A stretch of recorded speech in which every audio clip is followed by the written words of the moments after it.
Hey guys, thanks for watching my video. If you end up liking it, please like and subscribe to my channel. I just started this channel and I could really use the subscribers. And don't forget, this is a spoiler review, full breakdown. I will be talking details, so if you haven't seen the movie, be prepared to be spoiled.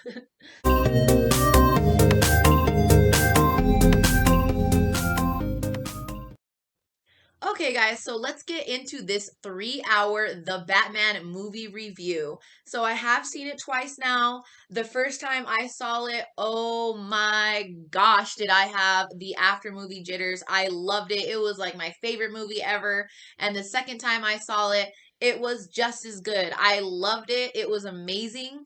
I really don't know what I would change about the movie because I just loved it so much. I mean, there would be a couple things, I guess, but I'm not a director and I don't make movies. So who am I to say that I would change anything? All right, so let's get into it, you guys. So the very beginning, we start off with the Riddler's murder. Okay, the camera was, going back and forth from the Riddler's point of view. And I was like feeling a little dizzy right off the bat, you guys. I was like, whoa, the camera's moving. I'm not used to this kind of thing. Like, I'm feeling dizzy, okay? So that was a pretty unique intro, I would say. I mean, we've had stuff like that before, obviously, in the movies, but it was good. I liked it. And I liked the fact that they were showing the family. They had the kid dressed in the ninja outfit, and at first, when we were first seeing the movie, we didn't really know what was going on, right? Like it was kind of like a mystery to us. We were like, okay, did that little ninja guy just like kill that dude? No, it's Halloween. So that was really cool.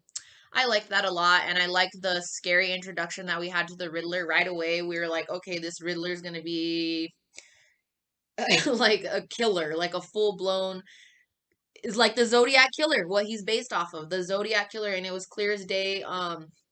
You know, Reeves, he did strongly take a lot of things like that into the movie, the Zodiac killer as the Riddler being one of them. Even the outfit is like based on him. So we all knew that. Everybody's saying that in the review. I like it personally. I think it's a really good, realistic take on the Riddler. So, especially like as the movie progresses, and then we see him in Arkham, and we see him like lose his shit a little bit, and his little riddles. I liked it. I thought it was really good. So the Batman theme, the score of this movie was amazing. The Something in the Way, I really like that. The lyrics, I believe, resonate with like the politicians of Gotham City, the corrupt ones anyway. It's okay to eat fish because they don't have any feelings. I feel like that refers to it's okay to treat Gotham's like lower class citizens like shit because they're all drop heads, which is the drug that they do in this movie, and they're all like poor and scum. So just like the lyrics, it's okay to eat fish because they don't have any feelings. It's okay to treat these people like garbage because they're drop heads and they don't have any feelings, basically, that's my interpretation of the song as a part of the movie. So we see criminals running the streets of Gotham. Gotham is dirty, it's grimy, it's disgusting. Everything about this Gotham is gross and dirty. It it's like I think they're basing it off of New York, right? Like that's what I've always thought. Gotham City is like New York. Sometimes in the comics it seems like, maybe another place, but for me in this movie it was heavily. I mean, they had Gotham Square Gardens. You mean Madison Square Garden? Come on. But yeah, that's cool. So the bat signal is scaring away all the criminals. Okay, there's a drop head, and he's literally staring into the shadows as Batman's narrating, which I loved this narration, you guys. Like it was so comic booky, it was so immersive, frightening, personal, intense. I loved it. I loved Robert Pattinson going narrating as the Batman over, the beginning of the film and the end. So one of the drop heads with his mask on is he just got done robbing a store. He's looking into the shadows. He sees the bat signal first, okay? And then now when he sees the bat signal, he's starting to get paranoid, right? So they're showing that the bat signal is completely terrifying people, right? Batman's not even there where he's looking, but yet he's scared. He thinks he might be there. And Batman saying, people think that I live in the shadows, but I am the shadows, right? So they're all running from the shadows. They're scared. Um, it's great. It's great. So, okay, so when when Batman first comes on, it's just one of the best things I've ever seen. Like it's great. Sorry, I'm really tired. Hold on. I'm recording this at like 3 in the morning because I have no time and I just got finished writing a short essay to go along with this. I like to write essays. I don't know. I have a link to my blog page where I have essays like Zack Snyder's Justice League versus Joss Whedon's Justice League. It gets really like detailed and all of that. If you want to go on that, you can check out the link that I'm gonna have in my description and all that. But anyway, let's go back. So Batman going into the light from the shadows is when he's stepping. They have the score going, and you can hear his steps and his his heavy boots, his like steel toe boots. Man, when I first saw this movie, I like the second time around it was great too, but the first time you'll just never get a feeling like I'll just never get a feeling like that. There's no it was like my heart was literally beating. My heart felt like it was in my stomach. Me and my homegirl were looking at each other like this is so badass. Like holy Nike, this is cool. But Darth Vader vibes, like crazy, right? Like just so good. And the guy, he's like, who the hell are you supposed to be? And he beats the crap. The fight scenes are great. The choreography is spectacular. The punching, the sound effects and everything are just so real and good. And it just made it seem like Batman was just tearing these guys up, beating the crap out of them, which he was. So, and then he sends, I'm vengeance, the reoccurring, theme of this film right there. So yeah, it was great. So Batman's at the Riddler crime scene, right? He's very like he's skeptical of the police. The police are skeptical of him. Okay, Martinez is like, whoa, whoa, whoa, where do you think you're going? They're like, Gordon, what the hell? Are you really working with this guy? And Gordon and Batman already have an established relationship. Um, it's year two for Batman, so I'm sure they've been working together for a while. But this movie and this case, it brought them closer for sure. Like I believe, anyway. Um, so Batman is noticing everything. Okay, the police are following after him, taking pictures of what he's looking at, which I thought that was really cool. Um, this movie just seems so like comic booky to me. I swear, it was like right out of the pages of the comics and like right out of the screen of Batman the animated series. And in a lot of parts, the video games. But so to the Batman, these cards that Riddler is giving Batman. This is the first clue or whatever that Riddler is looking at Batman more of like a role model, right? Because Riddler's cards to Batman, first of all, they're cards, right? Do you give people cards that you're like trying like an adversary? Do you give a card to an adversary? No, you don't. You give cards to people that you like, people that you care about, people that you want to know you're thinking about them, right?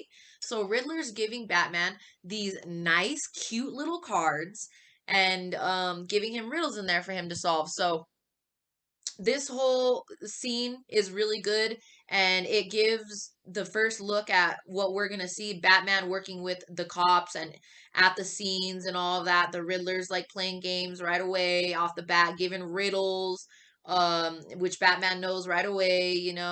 It's great. I liked it a lot.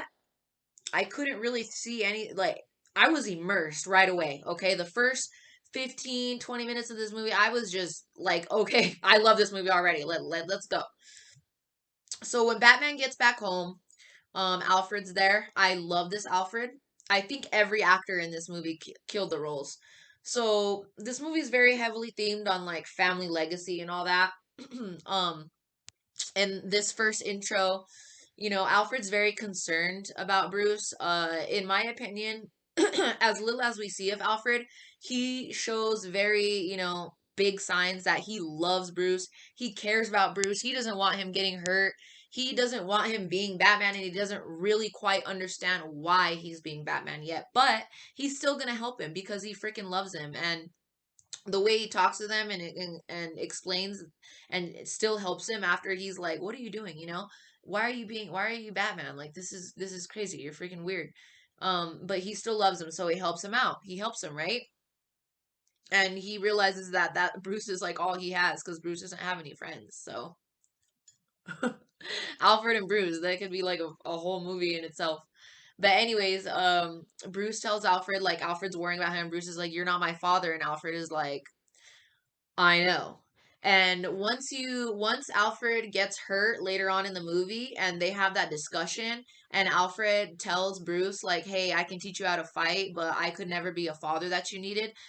Alfred says I know to Bruce because he felt like the whole time ever since his parents got killed and Alfred was thrown into this father position that he was inequipped to do it. Right? So that's why when Bruce says, "You're not my father," and Alfred says, "I know," he's saying, "I know," because he feels like he's not as well, and he feels like he was never able to fill that role. In the hospital, he tells him, "I taught you how to fight, but I was never equipped to. You needed a father, and I couldn't be that for you. All you had was me," he says. So Bruce and Alfred, they grew up. Bruce grew up with Alfred. Obviously from we all knew this, but like it just like this movie does such a good job at not having an origin story, but also having an origin story at the very same time. The movie did a great job with that. So cool. We go to the scene where Batman is going into the iceberg lounge to find out, who this woman is or whatever that the mayor was with in this picture. So he goes to the iceberg lounge, he fights his way in because they don't want to let him in. They're like, "The freaking Batman's here, like, get the hell out of here." He wants to see Penguin, get the hell out of here, right? So he beats the shit out of everybody. I love this fight. I love the use of the bat grapple. We'll call it the bat grapple, okay? And I know what you're thinking. We're talking about the tool, okay? Not the we're talking about the bat grapple that he uses in the movie. So I love his use of the bat grapple in this movie, in this scene, in the final act. It's great. So he's like beating people's ass. He's jumping over the ledge. I love that because his when he lands over the ledge, his suit feels so heavy and his steel toe boots are just great. So Penguin's introduction is fantastic. He's funny, but in an indirect way. He's like not trying to purposely be funny. That's just like his little personality, his little smartassness. So he looks great. He sounds great. Take it easy, sweetheart is like his little accent is like little New York accent, right? His little Gotham City accent. So his snarky like little attitude like makes Batman angry and like gets it on under his skin and stuff. So that's why I like this character in the Penguin, like brought that out of Batman. So Selena's introduction, excuse me, very good. Okay. Selena looked amazing. Zoe Kravitz looked amazing. She looks absolutely stunning in this movie. I personally would have rather had her introduction be as Catwoman, right? And then see her go to Selena. I just personally would have liked that better, instead of seeing Selena right away and then seeing Catwoman after. But anyways, Selena, no, Catwoman, Batman notices Selena's boots, so on Homegirl in the picture, and he notices Selena has those boots on now, right? Because he notices everything. He's a detective. This is very much a detective story. We all know that. So Selena goes in the taxi, and Batman's gonna follow her. In the car, Selena's talking to Annika, the girl that is in deep shit with Falcone and all these people. She talks to Annika like in a very like, "Baby, don't worry, I'll be right there, baby. We're gonna get out of here, baby," type of way. So is Selena in this movie like bisexual? We don't know. It didn't really like state that 100%. I would say that she's just doing girl talk. Like sometimes like I call my homegirls baby. "Oh, baby girl, you okay? You need anything?" Like that's just what like girls do sometimes. So that's what I would chop it up to. At the same time, I don't really give a shit if she's bisexual or not. I don't really care, so it doesn't really matter to me. But so Batman's watching her in her home. He's watching her get undressed. He sees Annika there. He's watching Selena get undressed, which is a little creepy. At first, I was like, "Okay, homie, she's taking her pants off and stuff. Like, you can look away now." But he was like, I was like, "All right." Anyway, so she gets in her little Catwoman outfit. She's zipping up her latex, her leather suit. She looks so good. And then she hops over the ledge out the window as Catwoman, right? And so Batman goes to follow her, and he's following her way too close. Okay, like this man is like on top of her. Like Catwoman is right here, and he's like right there behind her in traffic. I was like, okay, come on, you guys couldn't have shot that a little bit better to where like she clearly wouldn't be. And they're both on motorcycles. Like she would have totally noticed him and been and like literally stopped and been like, can I help you?" Can I help you? Why are you following me? You know, like it was that close. So that was a little cheesy. They could have done that a little better. It just stuff like that takes me like it's not a big deal, but stuff like that takes me out of the movie slightly to where like I'm like, okay, that like that's not realistic. Like no one would be if he was trying to follow her, he wouldn't be following her that close. But anyways, when Batman sneaks up on Catwoman when she's like stealing from the safe, he thinks she's stealing money or whatever. But she's really trying to get back Annika's passport. He sneaks up behind her because he's so good at being sneaky. I'm so glad they did that in this movie where he just appears and then disappears and people are like, "What in the hell? Where did that fool go?" So he's like, "Oh, you're really good at that, you know?" And right away she turns around and she's ready. She's like kicking him, fighting him. She's fighting him very, very like feline-esque. The choreography that they use and the martial arts style that they use is like perfect for Catwoman. Um, but which I love about this, Batman freaking doesn't even blink an eye. He's like, "Please, girl," and like he takes full control and throws her on the table. Hot choreography, intense, and I love that Batman just like completely took control of the situation and was like, "No, honey, you're not going anywhere." So once Selena realizes she's not winning, she basically just gives him what the information, "Hey, you got me all wrong. I didn't kill anybody. Like I'm trying to get this passport. They're trying to kill my friend. Whoop doo doo." So they go back to her apartment because he wants to talk to Annika, and Annika's gone. The apartment's open. Zoe Kravitz acting here is like Zoe Kravitz looks great throughout the entire film, okay? But I would say her acting compared to every single actor in the movie, Robert Pattinson and Paul Dano and everybody else, Andy Serkis, everybody else, her acting was like the least, like the one that took me out of it a little bit compared to everybody else. But I think she was still good. But so she opens the door, which is weird because the door was already cracked open. If I got to my apartment, right, and the door was like knowing the situation I'm in, I have this girl at my house. She's freaking the mob is looking for her ass. Like shit's going down. Okay, and the door's like cracked open a little bit, and she like walks open to the door and she like slowly opens it, and like then she's looking around and sees like her stuff is like freaking tossed everywhere. And then she's like, Annika, Annika, girl, the second I would have seen the door cracked open a little bit, wouldn't you be like, "Oh my god," and like rushing in there right away and be like, Annika, Annika, like you wouldn't need to like stare at all your stuff tossed around for a second to start calling her name. But anyways, that's not that big of a deal. So Selena, they're like, "Oh, I hope they what are they gonna do to her? What to do? They're gonna kill her, obviously, but she's saying that, and then a news thing goes on the TV. The TV's already on for some reason, and she starts drinking milk. Pretty sure that was a call, like paying homage to Michelle Pfeiffer. Not sure, but it seemed like it. And it's funny because they have a little conversation, and Batman's like, "You're not safe here," and then he like straight up leaves, and I fucking love that. Like, he's like, "You're not safe here. You need to leave," and then he just leaves. He's like, "But I'm not gonna do anything about it. Like, whatever." That was pretty funny. He did want her help though, to take down um Riddler. He wants to know, he's trying to get clues and all of that. So him and Gordon, they go find another crime scene. Then another crime scene happens. Riddler kills the corrupt commissioner. You know what that means. The commissioner died. Who's going to be the next commissioner?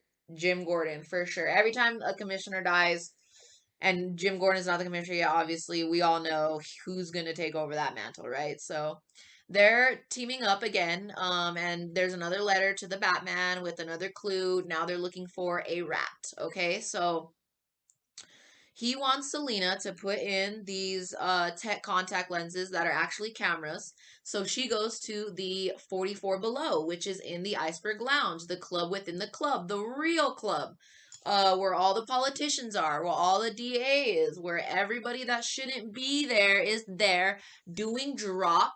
So the drop heads are on drugs and they're pushed aside and everybody thinks they're scum and they're garbage, but the politicians in them, they can do the drug and no one cares as much because they're rich and they're making money or whatever. So similar story to a lot of impoverished real actual places.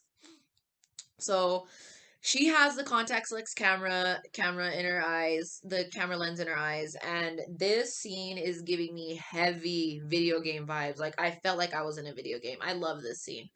Um so so Batman's trying to find who the rat is, right? He wants her to get information on the rat.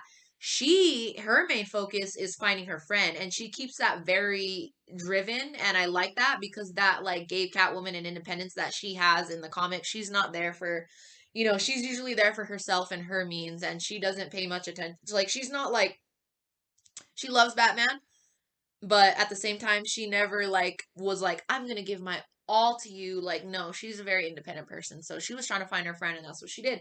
So she ran off right before she was about to find out who the rat was, and to try to find her friend. She runs into Falcone. He's very effing creepy.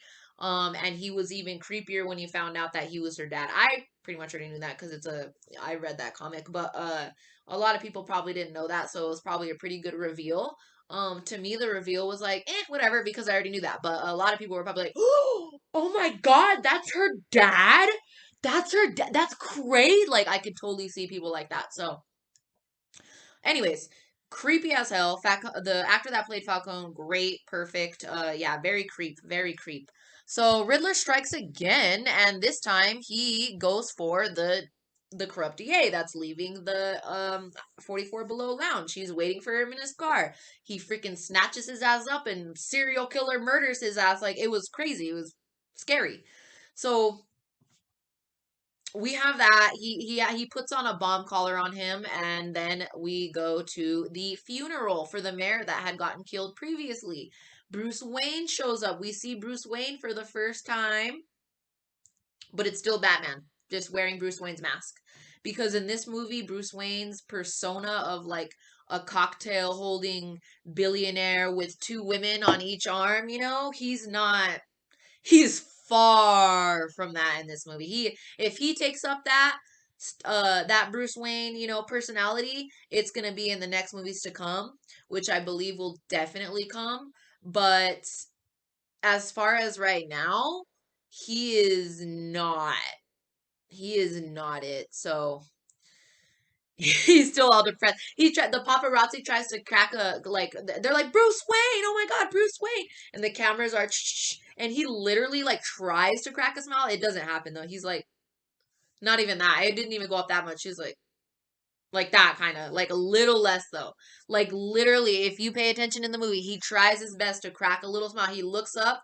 He looks up into the sun and like he like squints a little bit and he's like, it's great. So he runs into Falcone because he's trying to catch up to them because he thinks Selena's with Falcone. It ends up not being Selena. I thought it was gonna be Selena. It ended up not being, so that was cool. I was a little surprised there. Falcone's like punking him, like talking about his father. Oh, is that why your father saved my life? Blah blah blah blah. Then a man, he's like talking to Bruce about like how the politicians are all bullshit and they don't care about them, and he's glad that the mayor's dead. He's just another like skunk, like whatever. And Bruce is like trying to listen to him, but then the girl that's running for mayor takes him away. Is like, why haven't you called me back? Whoop doo doo woo. And then she tells him that he could be doing more, and he's like, okay, I put my life on the line every day, but you would know that, and I don't want you to know that, so it's fine. So we have another attack that happens. Riddler has put that bomb on that DA agent, and I mean DA agent. He puts a bomb on the lawyer guy or whatever, the district attorney. Um and the guy, and he makes him drive through you just hear gunshots and like stop, stop, and they can't stop the car obviously, so it goes right through the I think they're in the church, obviously, and for the funeral, and it goes right in through the church and almost hits a bunch of people. Bruce gets the kid that found his father, the mayor, dead at the very beginning of the movie that he's had heavy eye contact with at the beginning, and he had heavy eye contact with him again at this funeral, and then he saves him. So there's a connection with Bruce and that little boy. Bruce sees himself in that little boy, even though Bruce's parents are both dead, and that little boy's dad is just dead, and he still has a mom. So Robin maybe in a next film. I don't know. Probably not. Probably not. Probably somebody else. If I was gonna guess, the Robin. If there was gonna be a Robin in this film that isn't Robin yet, obviously, and becomes Robin in the next film, I would think it is that boy that freaking plays Tim Drake Robin in Titans on HBO Max at the very beginning that was getting initiated into the game with the half face. with the half Joker gang face. Was that Joker? Were those people, inspired by Joker? Because Joker is in this universe, obviously. We got the cameo of him, and they could possibly be little Joker posses. We don't know. I wouldn't be surprised personally if they were, and I honestly I think they are. So after the car goes through, and the guy has the bomb on his neck, and they're on standby for a while because they have to evacuate everything, and when there's a bomb situation they have like specific protocol and all that. But Batman shows up in the shadows in his suit, not afraid of the bomb, acting the hell out of, he's eye acting the shit in this whole movie, and he's helping, and Riddler calls the phone. There's another card to the Batman. Answer the phone, and he answers the phone that homie has taped on his hand, and he's like trying to get the district attorney to answer all of these questions about him being a piece of shit, about him being, a sellout, collecting money for all of these corrupt people.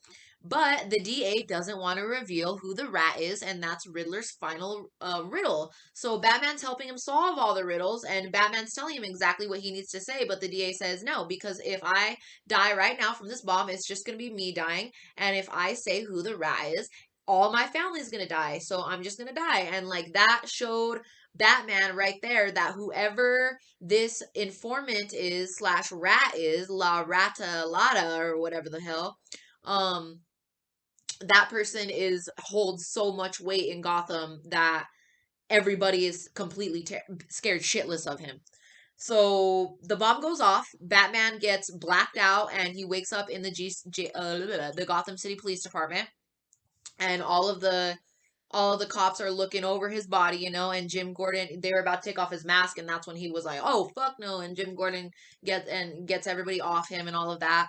So Jim is telling everybody, "Hey, give me a minute," and then he's like working out with Batman, like, "Hey, I'm gonna get you out of here," or whatever. And like Jim Gordon is very much the comic relief of this film. He had like the thumb drive, the cut off thumb, and the USB, the thumb drive joke. Like he wasn't a joke, but it's like indirect humor. Like he's like, oh, this guy's real funny, thumb drive. Like there's funny moments in this movie, but it's not like comedy funny. It's like just circumstantial funniness, right? Like Penguin's attitude, Jim Gordon's sarcasm, stuff like that. So it's not a funny movie. Like this shit isn't freaking, Marvel bullshit. So anyway, Batman ends up fake punching Jim Gordon, even though later on Jim Gordon's like, "You could have pulled that punch," and Batman's like, I did." So no, he didn't. He actually, Batman has a very good voice in this. So my voice is just jacked up right now because I'm freaking. It's almost 4 a.m. But anyway, Batman punches Gordon, and Gordon had given him the key. So Batman once again utilizes the bat grapple, right? And he flies up there. He's flying up to the top of the roof of the GCPD, and then he finds he has nowhere to go. So what does he do? He has to turn his bat suit into a little flying squirrel suit, zips that bitch up, and goes off. Excellent shot, excellent cinematography. He flies by the window, and then he tries to land on the truck. Ba ba ba ba ba. He falls. Definitely room for improvement on that aspect of the suit, right? He's only in year 2. His acting is so good, you could literally see him making a mental note, like, okay, gotta fix that shit. So the thing that was kind of weird about that is like Batman getting away from the police was never brought up again in this movie, and they didn't seem to give a shit that he was a vigilante after that moment. After he like literally escaped from their custody, like he's still around them during the movie after that, and it like wasn't really brought up. So that was a little weird and like plot hole-ish. Because in reality, like they would have been like arresting him for like leaving the police, like literally leaving. I don't know, but maybe it was just because shit was going down. Like they had a whole freaking city flooding, so they were like, "Forget this shit. We need all the help we can get." I would have let it go. But like in reality, like in a real life situation, well, I mean, if the whole city was flooding and there's a serial killer, I don't know. This, it's just crazy. It's just crazy. So, all right. So Batman and Gordon team up again, and they go after Penguin, assuming that Penguin is La Ratadada or La Ratadadada or La Ratadada, whatever the heck it was, right? So Catwoman's there, and he's like, "Oh shoot, things just got a little complicated." My chick's here, no, I'm just kidding. But he didn't say that. But Catwoman's there, and she takes out these dudes with a whip. Looks amazing, looks fantastic. Love the scene, great. She's there to steal money, which I also loved because that's very Catwoman-esque. She's always looking out for herself and her means, right? So she's broke in the movie, by the way. She has like a electric bill that's like freaking $500, so she clearly hasn't paid that anytime soon. Um, so this scene is one of my favorite scenes because it has the Batmobile reveal. Freaking amazing. Best Batmobile I've seen. My favorite Batmobile in any movie. I loved it. And I think I just loved it so much because of like the cinematography aspect of it and all of that. Like, it was just great. Like, okay, so the Batmobile's in the shadows, right? And it's revving up. And it doesn't sound like that. It sounds way fucking better than that. It's like a souped up muscle car. It's freaking sick. The sounds, the reveal, the music, so the Batmobile was in the shadows and then you just hear it revving up, right? And you see like the fire like coming out of that. So good. And then it stalls out, okay? But then it just takes off again after Penguin and this scene, you guys, just everything about this scene was incredible. It just the camera shots were just amazing. The chase, my heart was pounding. It took me back to the very beginning of the movie when Batman had his entrance and the Batmobile's entrance. It was just so good. So Penguin thinking he's getting away. The Batmobile flies out of the fire. We all saw it in the trailer. It's incredible on the big screen. It's incredible in the actual movie. It's just great. So he catches Penguin. He is acting again with his eyes like Batman is acting with his eyes so perfectly when he catches him out of the car and then they question him, Penguin's like, "What the hell is this? Good cop, batshit cop?" Ha ha ha, like super funny. I liked that. Um they find out Penguin definitely isn't the rat and they end up going to the Gotham City the old like what is it, orphanage, the old orphanage that they had in Gotham City that was his dad's like project that got abandoned because his dad Thomas Wayne ended up getting killed. So they go there because they find out more information through the little website, through the ratalada.com website that you can also, that is a real life website you can go to and follow riddles that the Riddler's giving us, which is really cool. You guys should check it out. It was the QR code at the end of the movie, the end of the end credits. So yeah, check that out. But anyways, they go to the orphanage and and there's a clip of Thomas Wayne, Bruce Wayne's father. And before the clip, they see some drop heads in there, and they're like all huddled up, and they don't really seem like they're there to hurt anybody or do anything. They're just doing drugs, and that's like real life. There's squatters that go in homeless or like abandoned buildings and homes that have been foreclosed, and they squat in there and they do drugs and probably have sex and stuff. It's scary. Anyway, so they have the video. Riddler had put the video of Thomas Wayne up there, and they're all, discussing. Thomas Wayne is discussing his campaign and all of that. And Bruce Wayne realizes that Riddler is going after Bruce Wayne, the sins of his father, which means that you're going to pay for your father's sins. So he was trying to kill Bruce Wayne. Bruce Wayne isn't there because he's Batman and he's there. So he's freaking rushing home, trying to call the phone, which was really weird because it's like, what year is this? There's a freaking home line in the house and like was just ringing and ringing and ringing. I'm like, Alfred don't have a cell phone or something, but it turned out it had already happened. This was like an hour too late. So Alfred gets hurt, and that was really sad. I low key thought Alfred might have died. So when I saw Alfred in the hospital, I was like, oh, thank God Alfred didn't die because I really didn't want Alfred. That would have been shitty. That would have been shitty because they need to explore Alfred and Bruce's relationship more, and Alfred needs to be, Bruce would have just been broke.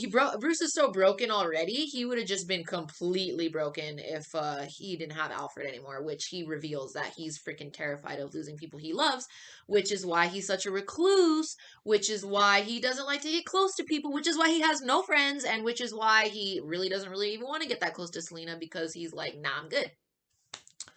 So, anyways, Bruce investigates the truth about his father after the Riddler video that shows Riddler explaining that Thomas Wayne was covering up for Martha being in the insane asylum because of her mental health issues, because her mother had mental health issues, because her mother murdered her father and Martha actually witnessed that as a child. So Thomas Wayne's trying to cover all of this up. Um, Riddler is saying he's trying to cover it up to protect his campaign, but in reality, Thomas Wayne was trying to cover it up because Martha, her own sake, she didn't want that information getting out to the public for everybody to know because Martha, she's such a big figure, right? Like it's Martha and the Arkham family, and then it's Thomas and the Wayne family, and they're the founders of Gotham City. So Riddler's trying to make it seem like he's playing with everybody's mind. He's playing with Bruce's mind that Thomas Wayne was a piece of shit and wanted and had a kill for hire plot on this journalist that had the dirt on them. Which the journalist could potentially be Riddler's father because Riddler is an orphan and he's highly invested in this story. So it kind of would make sense if Riddler was the dad, if the journalist was Riddler's dad, but that just might be like a far reach. But low key, it seemed like it because why would you be so like invested in killing Thomas Wayne? Why would like he seemed like that was his goal? He like really wanted to get Thomas Wayne back, and he's dead already, so therefore he had to go to Bruce. So I don't know, but we also learned that Riddler was very jealous because the orphanages that Riddler was in, the babies died. It was freezing balls. There was 30 kids to a room, and it was terrible, ugly, awful. They started doing drop at 12 years old to numb the pain. That's what he said. While Bruce Wayne, he kept saying that like that, sorry. But is living over Gotham, living over the park, looking down on all of everybody with all of that money. Okay, which is another theme in this movie. They're trying to put people with money and people that are broke against each other, right? And that is kind of a reference for, real life because that's true. I truly believe politicians do try to divide us, and I believe they do try to put people against each other, and I think it's profitable for them, and I think it's marketable for them, and I think that's what they do. Um, Hollywood movies, they have a quota, they have a goal, and they have a narrative that they usually try to push, and that was in this movie. It wasn't it didn't take you out of the movie too much except for when Catwoman dropped that white privilege line, which is fine. She can feel however she wants, in the movie she felt very pushed back while all of these older people were older, white people were like up here and she was down here, and so she threw out the white privilege line.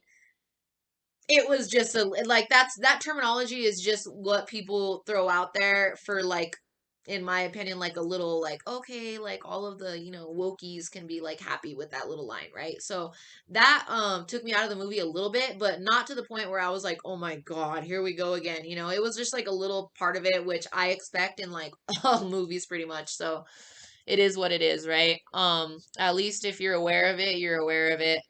But anyways, back to the movie. Bruce, he's trying to find out the truth about his family's legacy. Like, what the hell is going on? So he goes to Falcone and he's like, what the hell happened? And Falcone tells him that his dad paid him to take out that freaking reporter, and that Maroni probably had his dad killed because Maroni was jealous of Falcone and Thomas Wayne's relationship, which was all just a bunch of bullshit. He's feeding Bruce a bunch of bullshit. Bruce went in there emotional. Bruce went in there freaking, you can see it on his face that he's devastated. He's distraught. Falcone was even expecting him. So he had this whole bullshit story made up, and Bruce fell right for it, right? Because what does he do? He goes right to Alfred, and right when Alfred freaking wakes up from his goddamn like coma or whatever, he was like, "You lied to me," which that was kind of fucked up. Like, come on now, like, geez, Louise. Um, but yeah, little backtrack. The first time Bruce went in, Batman went into the Iceberg Lounge. He had to fight his way in. The second time, he, as Bruce Wayne, he just got let in. Okay, so by the same people, by the twins, Tweedledee and Tweedledum, I'm pretty sure. So Anyways, I personally think that the truth is more what Alfred went towards. Alfred said his dad was a good person. His dad just got a little bit naive. He went to Falcone and asked him to intimidate the reporter, to make it maybe like pay him off or whatever. But that didn't work. So Falcone killed him, and that was never Thomas Wayne's intention. He was just a very, very naive person. He doesn't usually deal with shit like that, and he didn't understand the full ramifications of what would happen. That's what I believe. I think this movie has Thomas Wayne as like a decent person. Like you know in the Joker movie with Joaquin Phoenix, Thomas Wayne was a real literal piece of shit in that movie. Like he was a freaking asshole that treated people like shit. I don't think that's Thomas Wayne in this Batman universe. I think he was a good person that he just was very naive. I don't think he meant to get that reporter killed. But anyways, so Alfred tells Bruce that his parents' murder is truly unknown. It could have been Falcone.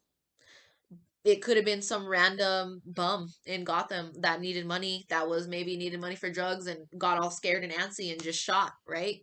I love that about Batman's parents' murder. Batman will never know who his real parents' murderer is, and he is Batman and fights criminals and beats the shit out of anybody who can because he doesn't know who did it, and that's a big reason why he decided to take up the to be Batman. Um, so I'm really glad they went with that we're not 100% sure who killed his parents, because I think that makes a better compelling story, and I really like that. So Bruce is scared to lose his loved ones. And that's a he tells that to Alfred. He said, "I'm scared to lose my loved ones. I didn't think I would have that fear again. I thought I had control over it, but he doesn't. He still has a lot to learn. He still has a lot to go through."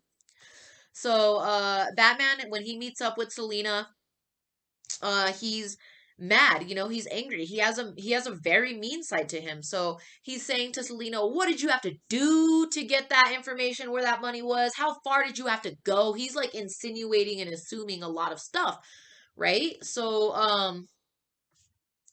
that's when Selena tells him that's her father and all of that stuff, and yada yada yada, la la la la, whatever. So at this point, the second watch, I'm starting to think like, okay, it's getting a little long, right? It's getting a little long, like this review is. So let me try to wrap it up a little. I just wanted to do a real in-depth, like review about everything. So I know it's a long, long review, guys. Sorry about that. But anyway, so when Selena finds out, about her on about Annika, about her friend Annika, the cop has her, she has the recording and all that. Bruce is being mean to her, and that's when she has to explain he's my dad and all that stuff. So also, Bruce had a little shirtless scene where he was pushing a table, okay? And no, he is not all crazy bulk and ripped up, okay? He's just not. And watching someone's first reaction, I think it was that Star Wars girl. I love that Star Wars girl. She was saying that like how he's not ripped or anything, and that took her out of the movie, and like his physique isn't good, and he needs, food and all that. But what I have to say on that is that in reality, there's aesthetic training and there's strength training, okay? You can be strong as hell and not have that aesthetic training. It's a completely different thing. In Hollywood, actors, they bulk up, they get huge, and they use roids. Like, that's just straight up. Like, Dwayne Wade, like The Rock, he's on freaking heavy, crazy roids. Like, these guys they juice up, and not everybody wants to do that. And Robert Pattinson damn sure didn't want to do that. I don't think your attractiveness should be based on like if you're huge and like ripped or whatever. And in reality, in martial arts, like you don't need to be a freaking huge giant ripped guy to like beat the shit out of people and to be strong. Um to get huge and ripped like that, you need to train for aesthetics, and you need to have like a crazy nutrition diet plan. And in reality, if you were Batman, I just don't think you would be doing that. So I didn't really have a big problem with him not being huge and bulky or whatever. but that's just me. I like Robert Pattinson a lot. I find him attractive. I don't really need him to be like that, but that's just me. A lot of people might have been like, I need a freaking bulky Batman. This Batman's like skinny and like looks like shit. So whatever. But okay, so the movie is going on. Catwoman, she wants to go kill Falcone for, killing her friend Annika. She tries to kill the cop by pushing him off the ledge, but Batman saves him. And Batman's like telling her, "You don't want to ruin your life." She's like, "I got 9 lives, honey. Don't worry, blah blah blah, all that stuff." So he follows her to the Iceberg Lounge again, where she is going to kill Falcone.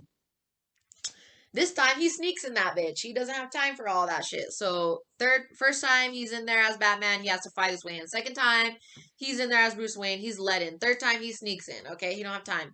So Catwoman has her wig on. She has plenty of wigs in this movie. They're literally just for good looks. She's not trying to hide who she is or anything. They all know exactly who she is in and out of that wig, so it doesn't really matter. But he uses Batman's utility belt is dope, and his little chest piece is a knife. So really cool. It's a knife. So that was dope. So dark action scene when the bullets are hitting his, bat suit and all that in the dark. It's super cool. Catwoman's in there to kill Falcone. She literally misses. Eye roll, stupid. She's like literally like this with the gun and freaking shoots and like it goes over his I don't know. That was stupid. That took me out of it too. And like her acting in this scene is like, right? So Falcone's trying to kill Catwoman, choke her out like he did his mom, like he did to her mom. We got a little backstory of like how her mom died after having her shortly, and when home services took her away, like Falcone didn't even say shit or anything like that. It could have been a little bit better, maybe a flashback, maybe like a better explanation. It was more like, that's kind of sad kind of thing. We should have gotten into a little bit more about like how Catwoman left the children's home because it was shit, and like left the orphanage, and she grew up in like the Gotham streets stealing and hustling and all that. But that'll probably be explored in her show because she's getting a spin-off show on HBO Max. Cool. So Batman saves Falcone from Catwoman from being killed, as well as saves Catwoman from Falcone killing her, and he ends up bringing him into the light, which is part of the riddle. And what happens? Riddler kills him. Bomb shoots him right when Penguin's getting angry and going off on Falcone for being a little informant, and all of the GCPD are there to arrest Falcone because no, not all of them are corrupt. There's some goddamn heroes in the GCPD, and not every cop is corrupt. Yeah, there are some cops that are corrupt, just like there are some people in every freaking job that are pieces of shit. And when you're a cop, it's 10,000 times worse because you're a freaking cop and you're in a position of power. But not all the GCPD was corrupt, and there were still plenty, hundreds of good cops there ready working for fucking Gordon. So that was dope. So they arrest Riddler shortly after he kills Falcone. I don't know why he lets himself get arrested. He planned it like that, but I don't know. I don't get why he couldn't have just got away. He got away with it this far. I don't really get that part, but whatever. So he gives another card to the Batman. They're in the GCPD and Batman. They're all up in the apartment going through everything, rummaging through everything. Batman finds another card to him in a cage with an actual bat in it. Um so they're creating parallels with Batman and Riddler too throughout the entire film. Batman has his like little journal, Riddler has like all of his archives and all that. So that's pretty cool. Batman visits the Riddler in Arkham and he gets real pissed off again, kind of like how he was mad at Selena, and he's like telling Riddler when Riddler's like, "What do you mean we were doing this together?" Batman's like, "You're nothing, you're nobody. We weren't doing anything together." And Riddler's teasing Batman that he knows his true identity. Does he or doesn't he? I'm not sure. He surely teases Batman like he knows his real identity, but I'm not 100% convinced he does. But if he does, he has no intention of giving it to anybody, so it's fine. Batman plays that really good too. He doesn't right away say like, "What are you talking about? I'm not Bruce Wayne." He kind of just like is looking down like, "Oh damn." He like looks at the camera recorder and all that, and he's like, "Shit, I'm kind of screwed." But I don't really think Riddler knew. I think he just was very hyper focused on Bruce Wayne and very jealous of him and envious of him. So yeah, after Riddler's caught, we think the movie is like kind of coming to an end, but there's a whole other act. So Batman's back in the apartment, Riddler's apartment, looking for clues. Martinez, one of the cops, helps Batman find the clue. Turns out there's bombs all over the city. Okay, they did a cool little video where Riddler's talking to all of his followers. He has like a gang of followers that are, willing to fight with him. Okay, so Batman's too late, all right? He finds this information out too late. This was a little weird to me, a little off-putting to me. I don't know. It's like there wasn't even a point of him finding the video or anything like that because the bombs were already going off and so it was okay. Like that wasn't it wasn't too bad, but anyway, so the bombs go off by the seaport, and now the city's flooding, which is a big comic book arc, right? Really cool. I knew they were gonna do this because of the trailers. You can see the city flooding or whatever, like very if you look closely. But yeah, so the city's flooding. The new mayor just got elected. She's in there. Getting ready to like give her speech and stuff, but the city's flooding, so everybody has to storm in to the Gotham Square Gardens area, right? And the mayor is being an idiot. She's like, "Oh my God, everybody's too scared to do the right thing, but I'm not. I'm gonna go speech." And like Jim Gordon's like, "Please don't, woman. Like you're gonna get yourself hurt." And she's like, "No." So she goes up there and immediately she gets shot. And I'm just like, brave but stupid. Like that was stupid. So Jim Gordon goes and puts his life at risk and goes and gets her and brings her back to like where all the firefighters and the cops are. And it shows that Gotham City has a lot of heroes. Okay, the cops are heroes, the firefighters are heroes, Batman's a freaking hero. Like it's all good. So all the Riddler's little followers, they're up there. They just shot the mayor, and they're about to open fire on everybody. And then Batman, swoosh, comes down and breaks the glass. Little explosion. It's great. Fight scene is freaking sick. He's beating them with their own guns and shit. It's awesome. One of them shoots him in the chest, and Catwoman has to come save him. Great scene. And then he's blacking out, and Catwoman's getting her ass beat. Right? Holy crap! She's about to like die, and he gets something out of his utility belt, which the utility belt has an array of great tools, right? It has so many good. The utility belt in this movie is fantastic. It's very his whole bat suit is very realistic. It has all the gadgets and everything he needs. So he pulls something out of his utility belt, and it's some lime green substance. Now, when I first saw the movie, initially I was like, "Oh, it's just adrenaline." No biggie, it's adrenaline. Second time, it's a lime green, like super lime green substance, you guys. Lime green substance, that's Bane's venom. Straight up. Adrenaline is a clear liquid.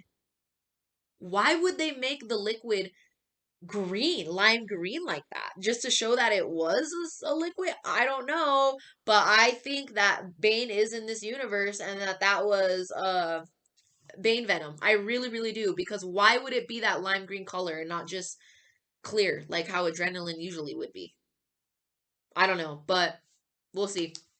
So we're nearing the end of the movie. We're nearing the very, very final scenes.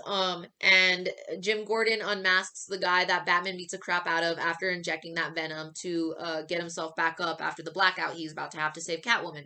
So Jim Gordon unmasks one of them and asks, "Who are you?" And the masked guy says, "I'm Vengeance." And Batman looks and he's kind of like, "Oh shit," right? Like, I'm inspiring all of these freaking criminals, Riddler and all of his freaking weirdo friends. And, he has this look of like, I am ready to change. And what does he do? He gets the batarang, he cuts the wire, and he drops into the water to go save all the rest of the citizens. And it's kind of like a baptism for him. Like he goes, drops into the water as vengeance, and when he emerges out into the water, he's hope. Really, that's how they did it. And Gotham City is getting its own baptism with the flood.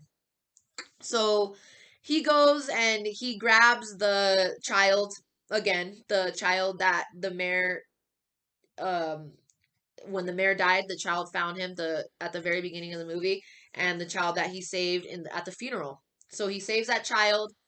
He has a flare that he got from his utility belt, that sick ass utility belt.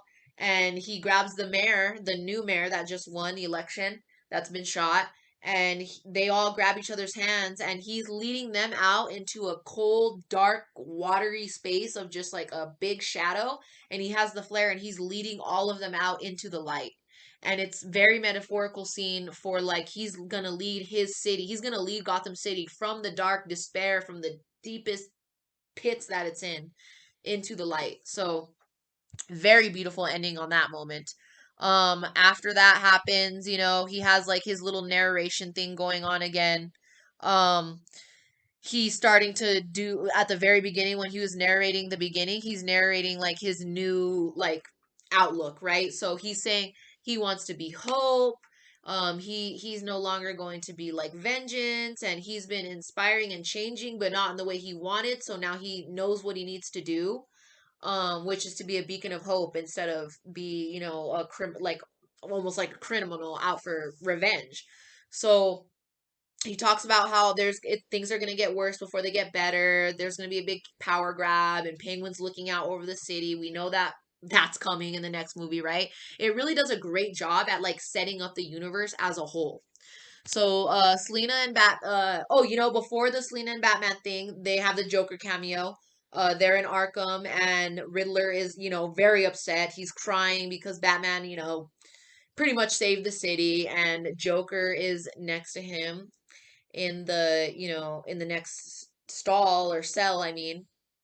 And he's like, hey, don't cry. Gotham loves a good comeback story. He's like, one day you're something and the next you're a clown, but there are much worse things. And when you hear the clown, when the next year clown, it's Joker. And like he has that smile, but it's also like distorted. So I'm pretty sure he has like a jacked up face to where like he's always like smiling, like constantly. And they do the little laugh thing together. He like tells the Riddler his own line, riddle me this, what's worth more when you have less of it or whatever. And I thought it was $1, but it's a friend. So they're both laughing after Riddler responds a friend, and they're laughing and laughing, and that's a setup for future films to come and the team up, and I can't freaking wait. And Arkham Asylum and all that, which is going to be super exciting. They're doing they changed the GCPD spin-off show to an Arkham Asylum show. Okay, so no more GCPD spin-off show. It's probably going to be a part of the Arkham Asylum show, but that's what it's focusing on now, the Arkham Asylum. So Selena and Batman have their moment next, and they're talking, and Batman's telling Selena, like, I know the city can change, I have to try. And Selena's like, no, it can't. He's like, well, I'm gonna try anyway. And she's like, come on, come with me, I'm going to Bloodhaven. If you know about the comics, Bloodhaven is a sister city of Gotham City, and it's freaking just as jacked.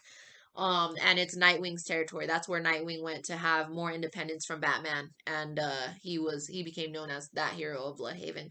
So yeah, so she says she's going to Bloodhaven. She wants him to come with her.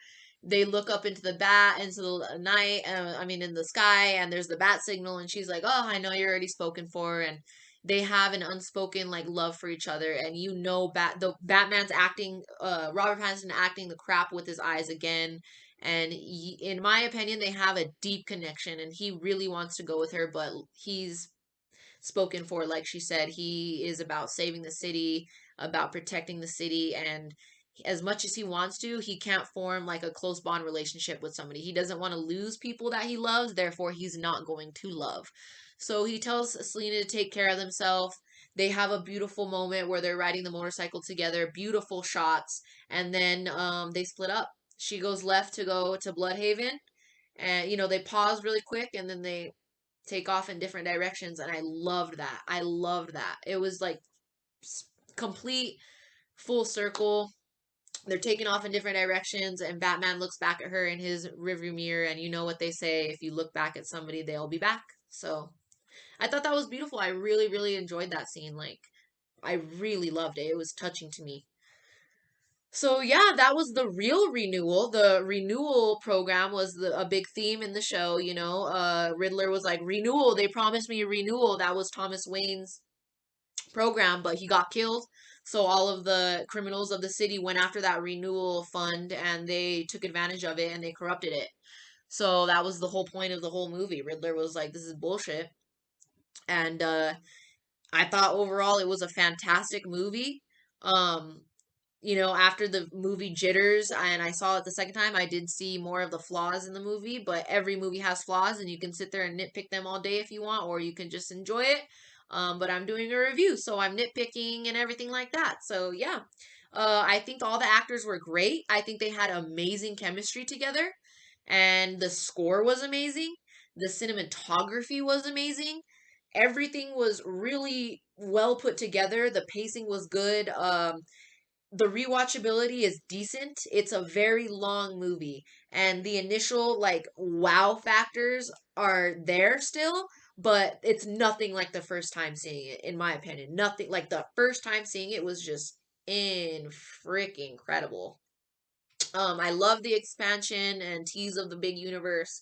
I've always loved Robert Pattinson. Like he's literally my favorite actor. When he got cast as Batman, I thought it was freaking a joke, like made just for me. Because I was like, my favorite actor and my favorite character ever coming together. Like that's insane. Like that's absolutely insane. But overall, I give this movie a 9 out of 10.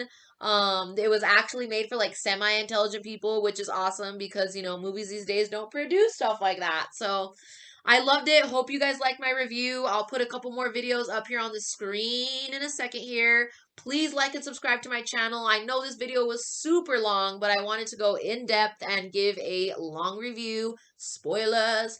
So thank you guys so much for watching. Have a great day, and I will see you next time. Bye.